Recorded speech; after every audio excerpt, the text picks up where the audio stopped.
नमस्कार। ये आकाशवाणी पटना है। अब आप अभिषेक दास से प्रादेशिक समाचार सुनिए। पहले मुख्य समाचार। केंद्र सरकार एक देश एक चुनाव विधेयक का मामला आज संयुक्त संसदीय समिति को सौंपेगी। समिति में लोकसभा के 21 और राज्यसभा के 10 सांसद हैं शामिल। पटना में आज से शुरू हो रहा है 2 दिवसीय Bihar business connect global investor summit. देश के कई उद्योगपति और निवेशक होंगे शामिल। बिहार सरकार ने केंद्र से बाढ़ नियंत्रण से संबंधित 6,650 करोड़ रुपए की विभिन्न योजनाओं को मंजूरी देने का अनुरोध किया। और चर्चित नाटककार तथा रंगकर्मी महेंद्र मलंगिया को मैथिली भाषा का मूल साहित्य अकादमी पुरस्कार देने की घोषणा। हिंदी भाषा के लिए गगन गिल को मिलेगा सम्मान। अब समाचार विस्तार से। केंद्र सरकार एक देश एक चुनाव विधेयक का मामला आज संयुक्त संसदीय समिति को सौंपेगी। इस समिति में लोकसभा के 21 और राज्यसभा के 10 सांसद शामिल हैं। समिति में भाजपा के पीपी चौधरी, अनुराग सिंह ठाकुर, परसोत्तम भाई रूपाला, कांग्रेस नेता प्रियंका गांधी और मनीष तिवारी, तृणमूल कांग्रेस के कल्याण बनर्जी और राष्ट्रवादी कांग्रेस पार्टी शरद पवार गुट की सुप्रिया सुले शामिल हैं। पटना के ज्ञान भवन में आज से 2 दिवसीय Bihar business connect global investor summit का आयोजन किया जाएगा। उप मुख्यमंत्री सम्राट चौधरी, विजय कुमार सिन्हा और उद्योग मंत्री नीतीश मिश्र इस कार्यक्रम का शुभारंभ करेंगे। कल मुख्यमंत्री नीतीश कुमार सम्मेलन में शामिल होंगे। उद्योग मंत्री नीतीश मिश्र ने आकाशवाणी से बातचीत में कहा कि समिट का उद्देश्य राज्य में औद्योगिक विकास की संरचना को तैयार करना है। उन्होंने कहा कि इस कार्यक्रम से बिहार में निवेश और रोजगार के नए अवसर सृजित होंगे।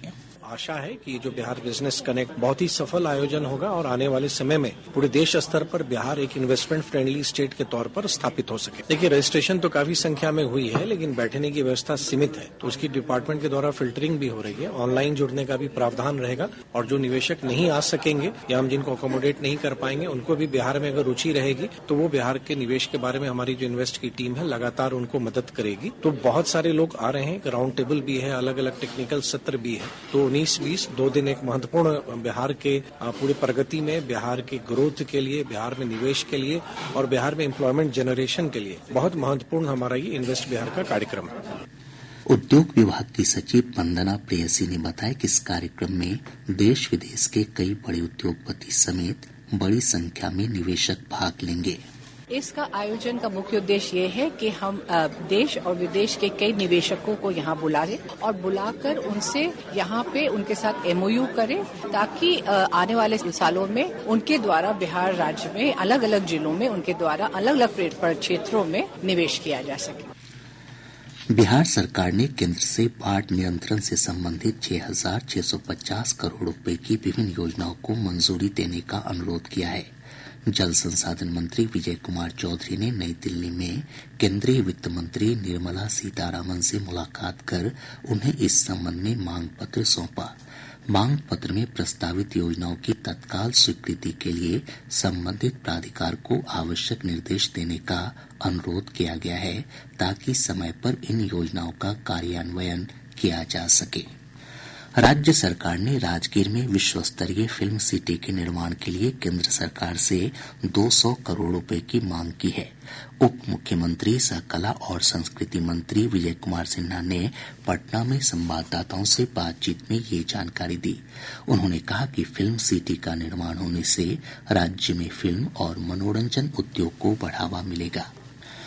मुख्यमंत्री नीतीश कुमार आज राज्य के 535 प्रखंडों की 5,671 ग्राम पंचायतों में 6,659 खेल मैदान के निर्माण कार्य का शुभारंभ करेंगे।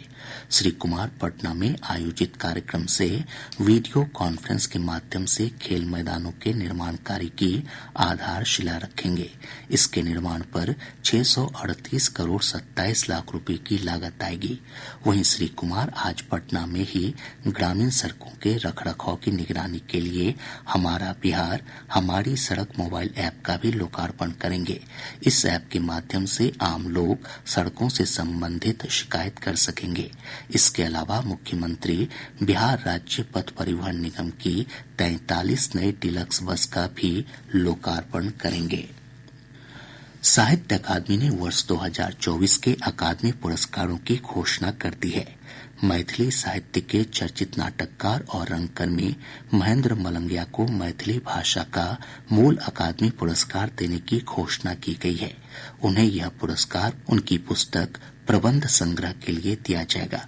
इस पुस्तक में प्रबंध, निबंध और शोध जैसे विषयों का विस्तृत विवेचन है। महेंद्र मलंगिया का जन्म मधुबनी जिले के मलंगिया गांव में 1946 को हुआ था। वे मैथिली के साथ साथ हिंदी, संस्कृत, नेपाली और अंग्रेजी भाषा के जाने माने विद्वान हैं। श्री मलंगिया ने आकाशवाणी के लिए कई रेडियो नाटकों की भी रचना की है। इधर हिंदी के लिए साहित्य अकादमी पुरस्कार जानी मानी लेखिका गगन गिल को उनकी कविता संग्रह मैं जब तक आई बाहर के लिए दिया जाएगा। साहित्य अकादमी के सचिव श्रीनिवास राव ने बताया कि अंग्रेजी समेत सभी 21 भाषाओं के लेखकों को अगले वर्ष 8 मार्च को 1 लाख रुपए की नगद राशि और प्रशस्ति पत्र देकर सम्मानित किया जाएगा। भारत और नेपाल के बीच हुई सहमति के बाद रक्सौल और वीरगंज में दोनों तरफ से सीमा खोलने और बंद करने के समय में बदलाव किया गया है। सीमा समन्वय और सीमा सुरक्षा प्रबंधन समिति की बैठक में लिए गए फैसले के अनुसार अब दोनों सीमाएं सुबह 5 बजे खुलेंगी और रात के 11 बजे बंद होगी। इससे पहले ये सीमाएं सुबह 6 बजे खुलती थीं। बालू माफिया से सांठगांठ के आरोप में सारण जिले के सोनपुर थाना में पदस्थापित 2 पुलिस पदाधिकारी समेत 11 पुलिसकर्मियों को निलंबित कर दिया गया है। पुलिस अधीक्षक कुमार आशीष ने बताया कि इन सभी पर बालू माफिया से सांठगांठ रखने और अवैध बालू लदे वाहनों को पास कराने के आरोप सही पाए जाने के बाद ये कार्रवाई की गई है। प्रवर्तन निदेशालय ने धन शोधन मामले में गिरफ्तार वरिष्ठ IAS अधिकारी संजीव हंस पर मुकदमा चलाने के लिए केंद्र सरकार से अनुमति मांगी है। प्राप्त जानकारी के अनुसार ईडी द्वारा पटना की विशेष अदालत में आरोप पत्र दायर किए जाने के बाद संजीव हंस के खिलाफ जल्द ही ट्रायल शुरू होगा। आयकर विभाग की आसूचना और आपराधिक अन्वेषण इकाई ने पटना जिला निबंधन कार्यालय का कल सर्वेक्षण किया। इस दौरान टीम में शामिल अधिकारियों ने वित्तीय वर्ष 2021-22 और 2023-24 के बीच जमीन निबंधन की निर्धारित न्यूनतम सरकारी राशि और इससे अधिक मूल्य की जमीन के बारे में जानकारी एकत्र की। इस श्रेणी के लोगों की संख्या 5200 से अधिक है। इन सभी की सूची आयकर विभाग अपने साथ लेकर गई है। प्रादेशिक समाचार आप आकाशवाणी पटना से सुन रहे हैं। ताजा समाचारों के लिए आप हमारे x handle AIR News_ Patna पर जा सकते हैं। बिहार लोक सेवा आयोग के माध्यम से राज्य के उच्च माध्यमिक विद्यालयों में 24,811 शिक्षकों की नियुक्ति होगी। सुप्रीम कोर्ट के आदेश के आलोक में आयोग ने संशोधित रिक्ति अपनी वेबसाइट पर अपलोड कर दी है। सुप्रीम कोर्ट के आदेश पर इस सूची में आरक्षित श्रेणी के बैकलॉग सीटों को भी शामिल किया गया है। बिहार पुलिस भवन निर्माण निगम के महानिदेशक आलोक राज को बिहार कर्मचारी चयन आयोग के अध्यक्ष का अतिरिक्त पदभार सौंपा गया है। सामान्य प्रशासन विभाग ने इस संबंध में अधिसूचना जारी कर दी है। थाईलैंड में आयोजित वर्ल्ड एबिलिटी यूथ गेम्स में 2 पदक जीतने वाली नालंदा की गोल्डी कुमारी का चयन राष्ट्रीय बाल पुरस्कार के लिए किया गया है। 26 दिसंबर को राष्ट्रपति द्रौपदी मुर्मू उन्हें राष्ट्रपति भवन में आयोजित समारोह में सम्मानित करेंगी। बिहार राज्य खेल प्राधिकरण के महानिदेशक रविन्द्रन शंकरन ने ये जानकारी दी। Chanakya national law university Patna छात्राओं को मासिक धर्म अवकाश देने वाला बिहार का पहला विश्वविद्यालय बन गया है। विश्वविद्यालय कार्यकारी परिषद की बैठक में इस नीति को मंजूरी दी गई। नए प्रावधान के तहत छात्राएं मासिक धर्म के दौरान 2 दिनों की छुट्टी ले सकेंगी। शिक्षा विभाग ने प्रखंड स्तर पर उत्कृष्ट अध्यापन के लिए 12 शिक्षकों को टीचर ऑफ द मंथ का प्रशस्ति पत्र देकर सम्मानित किया है। नवंबर महीने के लिए चुने गए इन शिक्षकों में 4 महिला शिक्षिका शामिल हैं। विभाग के अपर मुख्य सचिव डॉक्टर एस सिद्धार्थ ने शिक्षकों को सम्मानित किया। यह सम्मान हर महीने उत्कृष्ट शिक्षण कार्य के लिए शिक्षकों को दिया जाएगा। राज्य शिक्षा शोध और प्रशिक्षण परिषद पटना में आयोजित 2 दिवसीय बाल विज्ञान प्रदर्शनी में 40 छात्रों का चयन किया गया है। ये सभी छात्र कोलकाता में 6 जनवरी से आयोजित होने वाले पूर्वोत्तर राज्य बाल विज्ञान प्रदर्शनी में हिस्सा लेंगे। पटना के दानापुर चांदमारी मैदान में कल से अग्निवीर भर्ती रैली का आयोजन किया जाएगा। इस रैली में बिहार के 7 जिलों पटना, बक्सर, भोजपुर, सिवान, सारण, गोपालगंज और वैशाली तथा झारखंड की महिला अभ्यर्थी शामिल होंगी। भर्ती रैली को लेकर सभी तैयारियां पूरी कर ली गई हैं। पटना के जिलाधिकारी डॉक्टर चंद्रशेखर सिंह और एसएसपी राजीव मिश्र ने कल तैयारियों का जायजा लिया। प्रदेश में अब जन्म मृत्यु प्रमाण पत्र बनवाने के लिए ऑनलाइन आवेदन किया जा सकेगा। लोग जन्म और मृत्यु के 7 दिनों के अंदर केंद्र सरकार के पोर्टल dc.crsorgi.gov.in पर जाकर आवेदन कर सकते हैं। नागरिक निबंधन निदेशक एम रामचंद्र टुड्डू ने बताया कि मृत्यु प्रमाण पत्र के लिए मृतक की बीमारी का जिक्र करना होगा। शेखपुरा की एक अदालत ने जिले के टाल क्षेत्र के चर्चित मुरबरिया नरसंहार मामले के सभी 38 अभियुक्तों को साक्ष्य के अभाव में बरी कर दिया है। इस कांड में 5 लोगों की हत्या कर दी गई थी। सुपौल की विशेष उत्पाद अदालत ने शराब तस्करी के मामले में पश्चिम बंगाल के बलजीत सिंह को 8 वर्ष कारावास और 1 लाख रुपए अर्थदंड की सजा सुनाई है। कटिहार जिले के पोठिया थाना क्षेत्र से पुलिस ने मादक पदार्थ स्मैक और हथियारों के साथ 3 अपराधियों को गिरफ्तार किया है। मुंगेर जिले के मुफस्सिल थाना के पांक काली स्थान के पास पिछले दिनों 2 लोगों की हत्या के मामले में पुलिस ने 4 आरोपियों को गिरफ्तार कर लिया है। अब पटना से प्रकाशित प्रमुख समाचार पत्रों की सुर्खियां। आज के सभी समाचार पत्रों ने अलग अलग खबरों को प्रमुखता से प्रकाशित किया है।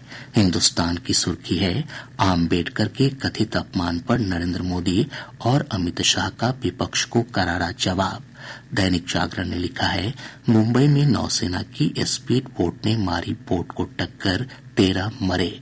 प्रभात खबर की सुर्खी है, कैंसर अब लाइलाज नहीं, रूस ने बना ली कैंसर की वैक्सीन, रोकेगा ट्यूमर को बढ़ने से। दैनिक भास्कर ने लिखा है, AK-47 की खरीद बिक्री, राज्य के 5 जिलों समेत 4 राज्यों में दबिश। राष्ट्रीय सहारा के शब्द हैं, उत्तराखंड में UCC अगले महीने से। आज अखबार समेत सभी समाचार पत्रों ने क्रिकेटर आर अश्विन के संन्यास की खबरों को प्रमुखता से प्रकाशित किया है। और अब अंत में मुख्य समाचार एक बार फिर। केंद्र सरकार एक देश एक चुनाव विधेयक का मामला आज संयुक्त संसदीय समिति को सौंपेगी। समिति में लोकसभा के 21 और राज्यसभा के 10 सांसद हैं शामिल। पटना में आज से शुरू हो रहा है 2 दिवसीय Bihar business connect global investor summit. देश के कई उद्योगपति और निवेशक होंगे शामिल। बिहार सरकार ने केंद्र से बाढ़ नियंत्रण से संबंधित 6,650 करोड़ रुपए की विभिन्न योजनाओं को मंजूरी देने का अनुरोध किया। और चर्चित नाटककार तथा रंगकर्मी महेंद्र मलंगिया को मैथिली भाषा का मूल साहित्य अकादमी पुरस्कार देने की घोषणा। हिंदी भाषा के लिए गगन गिल को मिलेगा सम्मान। इसके साथ ही आकाशवाणी पटना से प्रसारित प्रादेशिक समाचार का ये अंक समाप्त हुआ।